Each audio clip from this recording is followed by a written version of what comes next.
इनका ढोंग और पाखंड लोगों को समझ में आने लगा। इसमें कांग्रेस के किसी विधान भवन का उद्घाटन किसी राज्यपाल से कराया हो, चुनौती से पूछता हूं, बताइए। भगवान करे इनको समझ में आए कि इरादे बुलंद होने चाहिए, और अगले आंसर में आपको बुलंद इरादों की तस्वीर भी दिखाऊंगी। बोलिए सुधांशु जी, आप जवाब दे दीजिए। देखिए, कांग्रेस की तरफ से जो बात कही गई, ये वो पार्टी जिसने 50 साल इस देश में सीधे हुकूमत की, इस देश की संसद में सबसे ज्यादा समय तक जिनका बहुमत रहा, जिनको इस देश में सबसे बड़ा जनादेश मिला, वो ऐसी बचकानी बात कर रहे हैं। दोस्तों, आज के डिबेट में आप देखेंगे कि किस तरह कांग्रेस की प्रवक्ता सुप्रिया श्रीनेत ने बीजेपी के ऊपर आरोपों की बौछार की और हमेशा की तरह सुधांशु त्रिवेदी ने उनका करारा जवाब दिया। तो आज की डिबेट बहुत ही मजेदार होने वाली है, तो आज की वीडियो को पूरा जरूर देखिएगा। और साथ ही आपसे गुजारिश, आप वीडियो को भी लाइक कर दीजिए और चैनल को सब्सक्राइब कर लीजिए। और आपका इस डिबेट के बारे में क्या कहना है, आप कमेंट करके अपने विचार जरूर रखिएगा। तो चलिए शुरू करते हैं आज के डिबेट को।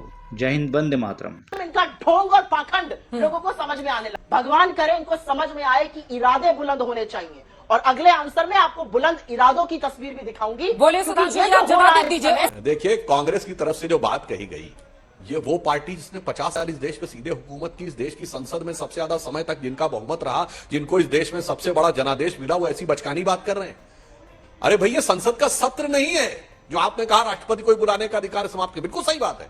This is not a parliament session, ये तो एक कार्यक्रम है जिसमें सिर्फ भवन का शिलान्यास है। सत्र तो आहूत होगा जुलाई में, और आप सत्र के साथ जोड़ने लगते हैं। यही बहुत बड़ी समस्या है कांग्रेस के साथ कि संवैधानिक विषयों की आड़ लेकर असंवैधानिक अतार्किक बात करने के में इन लोगों को महारत हासिल है। एक उदाहरण नहीं बता पाई जिसमें कांग्रेस के किसी विधान भवन का उद्घाटन किसी राज्यपाल से कराया हो, चुनौती से पूछता हूं, बताइए।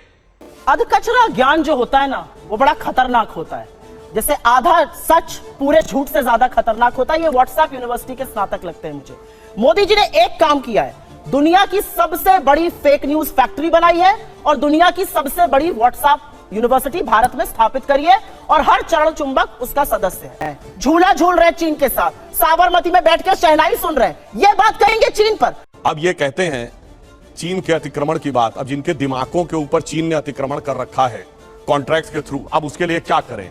चाइना को हमने, अब ये लोग बहुत सेंटेंस बोलते हैं, चाइना को हमने, चाइना के शी जिनपिंग को झूला झुलाया था। बताएं कैसा झूला झुलाया उन्होंने। आज मैं पूछूं, चाइना के साथ दुनिया के कौन से देश खड़े हैं? सिर्फ दो, नॉर्थ कोरिया और पाकिस्तान। चाइना का नक्शा याद करिए, इधर है पाकिस्तान, इधर नॉर्थ कोरिया। वो झूला झूल रहा, north Korea Pakistan, north Korea Pakistan, north Korea Pakistan, बाकी खत्म। और इन्होंने कहा बदलाव आया। तो मैं यह भी बताना चाहता हूं, जब हमारी सरकार नहीं थी, मैं आपसे पूछता हूं 2014 से पहले देश का कौन सा ऐसा क्षेत्र था धमाके नहीं होते? आतंकवादी हमले, चंडीगढ़ में धमाके, दिल्ली में धमाके, बंबई में धमाके, पुणे, नासिक, लखनऊ, फैजाबाद, गुवाहाटी, हैदराबाद, चेन्नई, बेंगलुरु, कौन सी ऐसी जगह थी? चलती ट्रेन में धमाके, चलती बस में धमाके।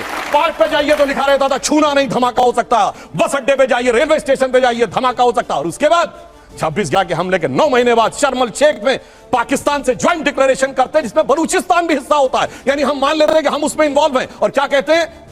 आतंकवाद की घटना से शांति वार्ता प्रभावित नहीं होगी। यह शर्म शेख जुलाई 2009, 9 महीने के बाद का डिक्लेरेशन है 26/11 के। और हमने क्या कहा? मोदी जी ने कहा आतंकवाद और वार्ता साथ साथ नहीं होगी, और उससे यह बदलाव आया। और हमने हासिल क्या किया? हमने हासिल वो किया जो सन 71 के समय में भी आपको सुनने में नहीं मिला होगा। ये पाकिस्तान की पार्लियामेंट में पाकिस्तान के सांसद ने कहा, पाकिस्तान के विदेश मंत्री और आर्मी चीफ को का कोट करते हुए कि शाह महमूद कुरैशी साहब, देन फॉरेन मिनिस्टर, आए, आर्मी चीफ आए, उनके पैर कांप रहे थे। उन्होंने कहा शाम तक अभिनंदन को वापस कर दो वरना हिंदुस्तान अटैक कर देगा। ये पैर कांपते तो किसी ने भी नहीं सुने थे। और इन्होंने कहा भारत का भूगोल बदला था। इन्होंने बात कही जय जवान जय किसान। बिल्कुल, लाल बहादुर शास्त्री जी ने शानदार काम किया। भारत का न्यूक्लियर प्रोग्राम एक साथ शुरू हुआ। और यह भी मैं कहना चाहता हूं, इसे सिर्फ संयोग माने या कोई रहस्य था कि लाल बहादुर शास्त्री जी और भारत के न्यूक्लियर प्रोग्राम के जनक होमी जहांगीर भाभा दोनों की मृत्यु 15 दिन के अंदर हो गई, और रहस्यमय तरीके से, और दोनों में से किसी चीज की जांच नहीं हुई। तो इसलिए मैं कहना चाहता हूं, हमने जो परिवर्तन किए हैं वो गुणात्मक परिवर्तन है। अब भारत एक समृद्धशाली, मजबूत, स्वाभिमानी, गौरवशाली राष्ट्र है जिसमें इतना बित्ते भर का भी विदेशी प्रभाव नहीं। दोस्तों, उम्मीद करते हैं आप यहाँ तक पहुँचे हैं तो आपको आज का ये वीडियो पसंद आया होगा।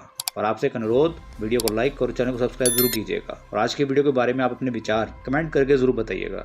तो जल्दी मिलते हैं आपसे ऐसे किसी नई वीडियो के साथ। तब तक जय हिंद, वंदे मातरम।